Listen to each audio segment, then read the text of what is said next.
Okay. So what's the next step we're doing here? I'm just going to check on some of the tubs. So I've got 3 tubs in there, I believe, Okay. that I haven't checked on in a while. Yeah. They were too cold, definitely too cold. They might be too dry now. I might have to add some moisture, but I've got food, I've got water, so let's check them out. Yeah. And see if they're in good health or not. So first things first, let's take a look at this tub here. So this would be some young soda-flies. Okay, they're doing pretty well, I would have to say. Yeah. A very healthy pink color, but there's a variety of ages. So some clearly ate a lot quicker than the other ones. Yeah. They haven't eaten all the food. I find that they really struggle with dough, like Okay. pastry, which is unfortunate because I Yeah. get a lot of pastry. There's still food in here. They really do like fruit, especially in the younger ages. Yeah. So this was probably one of my youngest cohorts here. Okay. So I might just add like a tiny bit more food from one of my tubs. They definitely like fruit and vegetables in the More. younger ages more because I think it's got more moisture Yeah. and they need more moisture for growing themselves. Now, I'll just put that aside. I don't think they'll die in the next couple minutes. So we just got a couple of trays out and Looks like they like laying eggs there. yeah, look at That's that a cluster. lot of eggs. It's like a super cluster. Crazy. I wonder if can we You guys see not any? doing well. Who? This guy. No. I think he's at the end of his journey. So now I'm going to take the lid off here. Get a closer look. Let's see. Do they lay eggs around the side at all? Doesn't look like it. It Doesn't looks look like much. most of the eggs are laid just above the lip there. Yeah. Quite exposed. We have a close-up of a black soldier fly laying some eggs. Didn't mind being flipped upside down for it either.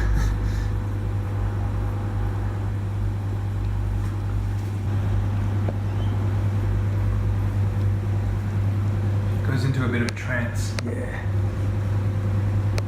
I wanted to get something to humidify, and I noticed that that there were a lot of products you could get on eBay and on Amazon where they simply had like a little tear-shaped mister with a pipe coming out. Yeah.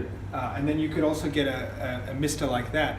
The problem with the little ones is that I knew I'd have to refill the water constantly. This thing I only have to refill once every 2 weeks. Okay. The only thing I'm missing is a way to add the humidity to the rest of it. So Yeah. I might get a little PC fan just above Yeah. there and blow it up. But for now, it seems to be going okay. It puts the humidity out in the air. I've got that fan running at the top Okay. that extracts a lot of it. Yeah. So that's all going fairly well. It's good enough, right? They're certainly mating Yeah. and having a good time. So, how are we going? All right, we're going fairly well. We're going fairly well indeed. Seem to be eating, consuming. And they're not moving slow. Oh, that smell. And is that mostly the food or their frost? That smell is probably a mixture of lemon and coffee. Okay. Yeah, because normally I turn it every day, but I haven't been able to turn it every day because it's been in here. Yeah.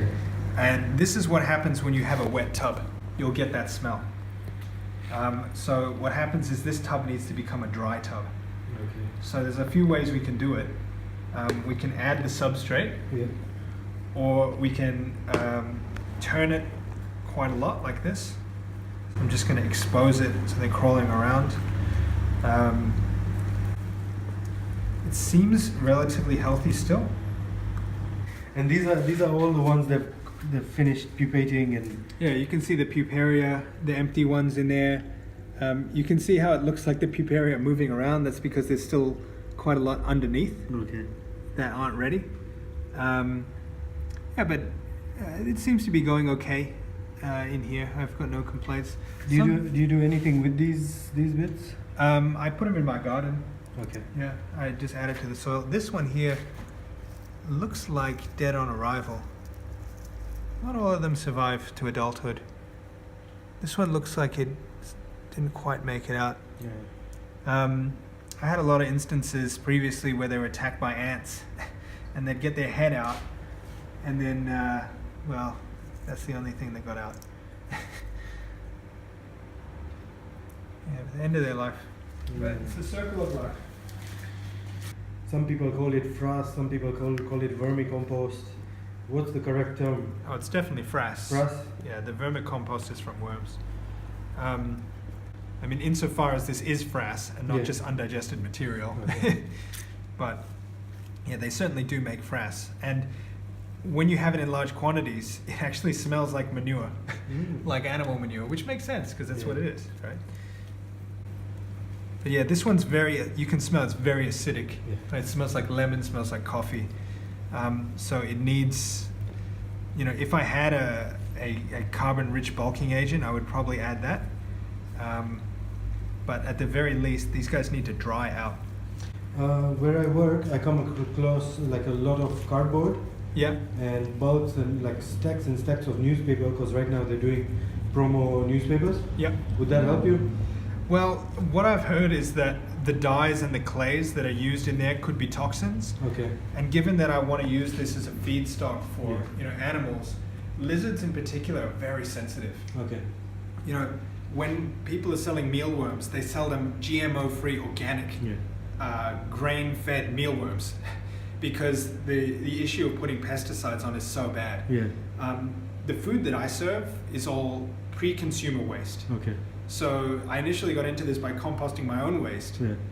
but now I don't, my own waste, I just use a bokashi system. Yeah. I don't actually feed it to soldier flies because it would be post-consumer waste. Okay. So the waste that I feed is all from the kitchens of the cafe. Nothing that's ever touched a customer's hand before. Yeah. Right? It's all stayed within the kitchen. So that makes it pre-consumer waste, and that makes it acceptable to use as a feedstock. Okay. Yeah. So even cardboard wouldn't be useful for you? Maybe just brown packing cardboard. Yeah. But like anything with inks and printing on it, probably like newspaper, probably not. But yeah, I guess if I had the cardboard, I'd have to shred it. Yeah, I I ordered- shred mine to feed the worms, and they love the cardboard Okay. and newspaper. Yeah. How do you shred it? Would you have like an old shredder? I bought one from Kmart or Okay. Target. It was one of the vermicompost groups. Yeah. They're just like, this is the best one. So I went and got the same one, and it's working really well. Even my toilet rolls, I just shred them all. The only problem I've found with adding things that are fibrous with paper is that they'll punch a hole. You might even be able to see it here, like this thing, right? So this was a melon skin. Let's see, are they? No, that one seems to be okay. What about this one? I find that they like punch a hole through and then sit in there, like half in, half out. Yeah, they're really like that. You see, they're like half inside it. Yeah, just And chilling. Just chilling, which is great for them, I'm sure. Or like this one. That's a Yeah. textbook example of what I'm talking about. Okay. Like, what a pain in the ass to get him out. Like, I guess I don't need to get him out, right? But do they move after that, or are they like the lazy bums of the? He His couch might potatoes. move, but he's stuck in there pretty tight. It takes them a long time. They can get into really Yeah. tight spaces. It's kind of like a water balloon. Okay. Right, you can fit a water You balloon can fit into a it. tight space, but you can't fit it into a long, tight space.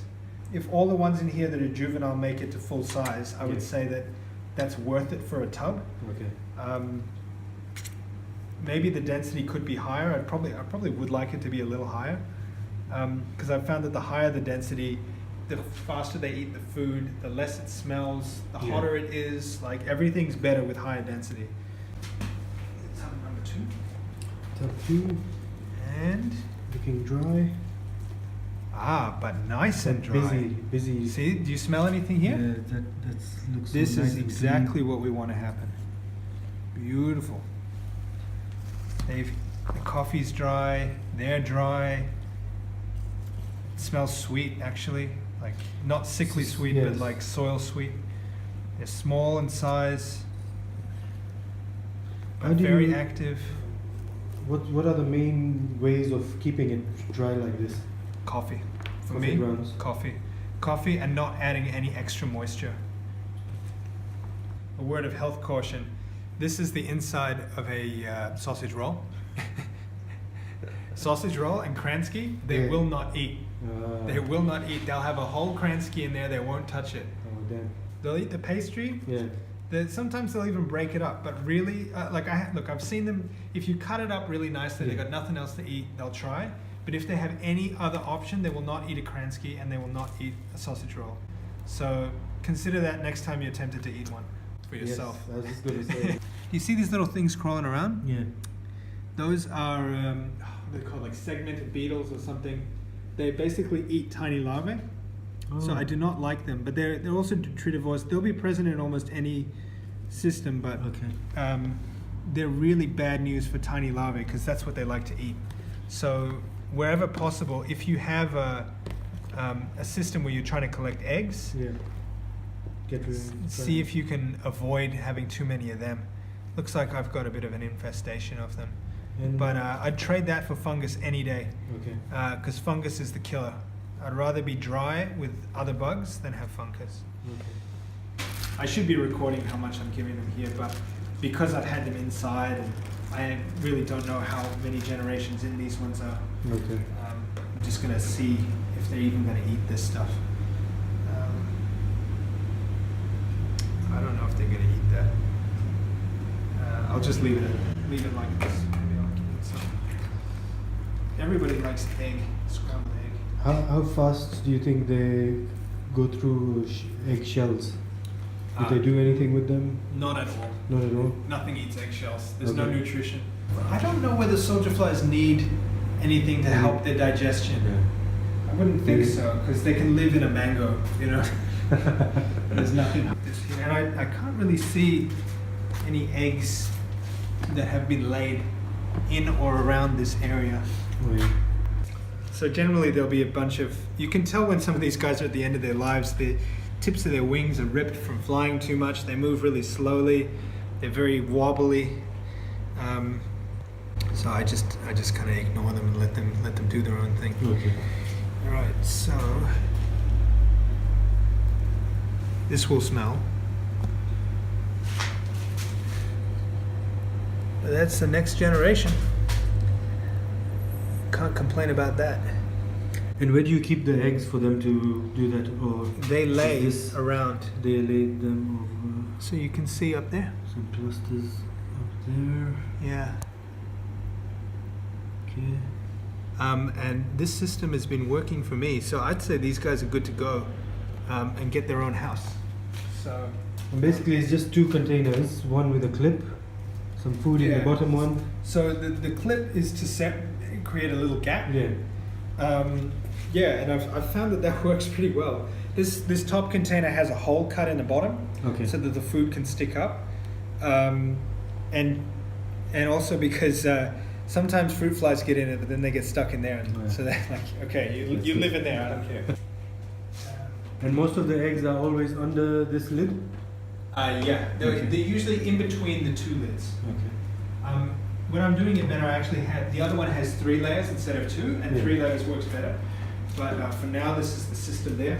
Okay. So what I do to prepare them for a life of crime is I have the bottom layer kind of seeded with coffee.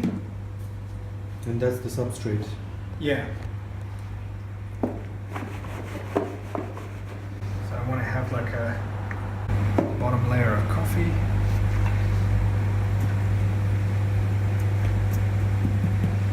Right.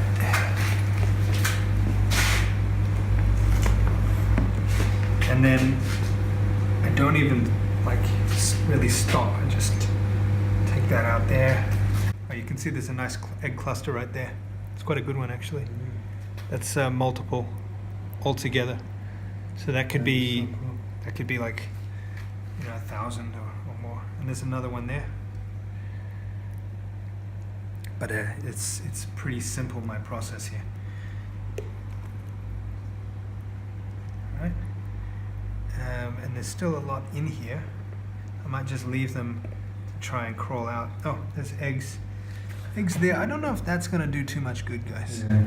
But luckily, oh. There's more in there. Oh my gosh, just look at all those eggs. Yeah. It's everywhere. So I might actually flip that. And yeah, you see. More clusters. So like I said, there's been a lot of mating activity, and I think this one is going to have less eggs than the other one. That's just my theory here. And you don't really want them to be on the outside, right? How are they going to... I can put it like there, maybe. All right, I'll leave that for now. Now this one...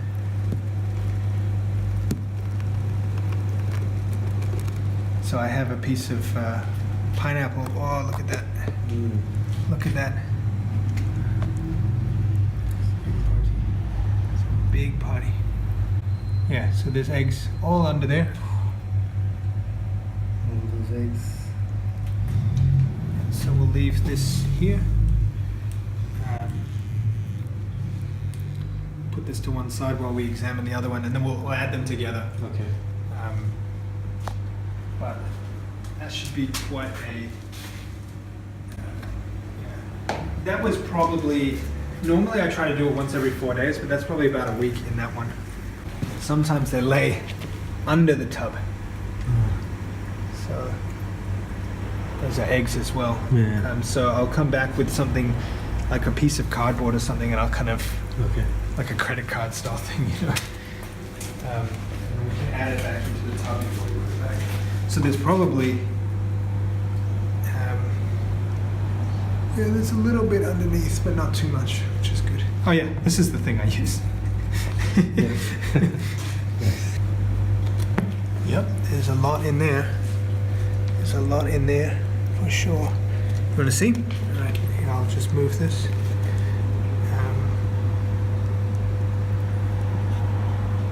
You see that right there? And you can see the sheer amount of eggs all around. Eggs, eggs everywhere. This is probably enough time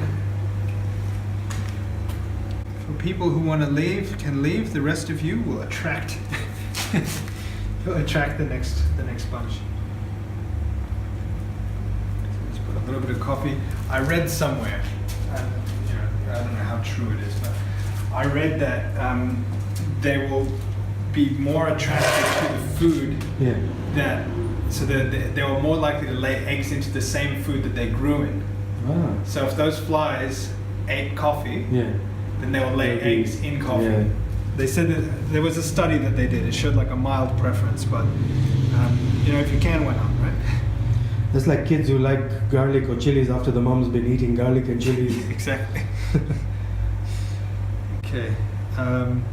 So when I'm doing this, I like to use a lot more fruit and veg. Because it produces more of a sweet smell. Do they also eat the skin, the tomato skin and all that? Or? I think tomato skin, yeah. Just because it's pretty weak. But look, whether or not skins break down depends upon how long it's in there. Okay. Certain skins will never break down, but I mean, even that pineapple skin was getting pretty soft, Yeah. And that's about as tough as they come. Maybe durian skin could be tougher. Yeah, I'll add a lot of pineapple. There's a lot of scrambled egg in here as well. So if I had some melon or something, I would add that because they really, really like sweet.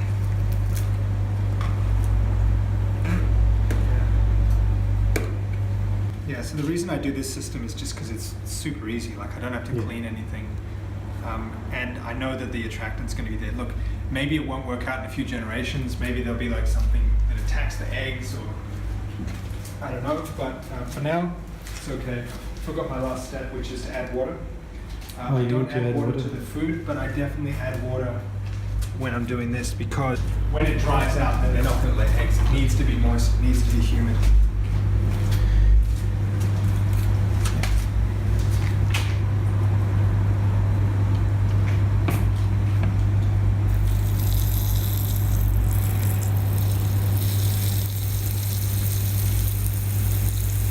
Not the most attractive thing, but it gets the job done. Right. Cool. All right, that's one done. Then we'll do the second one.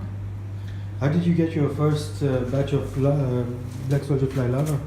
In WA, my first batch, I actually I ordered from Sydney. Okay. But as I had ordered from Sydney, I had two things going. I had an attractant tub, and I ordered from Sydney. And I found in my attractant tub, and I got them from Sydney. Already. So, Oh, wow. but then I had a disaster later on, Yeah. and I was pretty much wiped out. Had a really bad season. So then I bought some more. So I've been. This isn't the first. These aren't like one population. This is taking a little while to get to this level. Okay. So if they run out of food, does the body tell them, oh, there's no more food, I've eaten as much as I can, now it's time to go brown? That's what I initially thought, but I think there's a few more factors. I think temperature's a factor as well. I think if they know it's too cold to survive, Yeah. they're not going to crawl out into the cold where they might die. Yeah. I think they know the food pile is relatively safe. Okay. Safety in numbers. At some stage, yeah, they definitely know that they've eaten enough, which makes sense. But I think it's not as automatic because, like I said, the group that I had in these two tubs when you came in, they ate for a long time, like Yeah. a really long time, and it didn't make any sense to me because, like, the amount of food that they were consuming, and they just didn't seem to be getting any bigger. But now what I think was happening is they were kind of ripping the food up, but maybe not eating it, Okay. just like writhing through it and breaking it up. Because it's hard to tell with the coffee, right? Everything Yeah. turns brown. That's true. Maybe they were also eating some of it, but burning it off in generating heat. That's a possibility too, because it was cold. Yeah. But I've also heard that when you add too many wet things, it cools down the tub. Okay. Because it slows down. If it's just nitrogen, if it's nitrogen and carbon, then it'll speed it up. But if it's just nitrogen, it'll actually slow it down, and it'll be even colder Yeah. than it would normally be. Let's see. Are you getting stuck into it? Yeah, Yeah. you definitely are. Already there. They've found it, and now they've been distracted from it by me. Sorry, guys.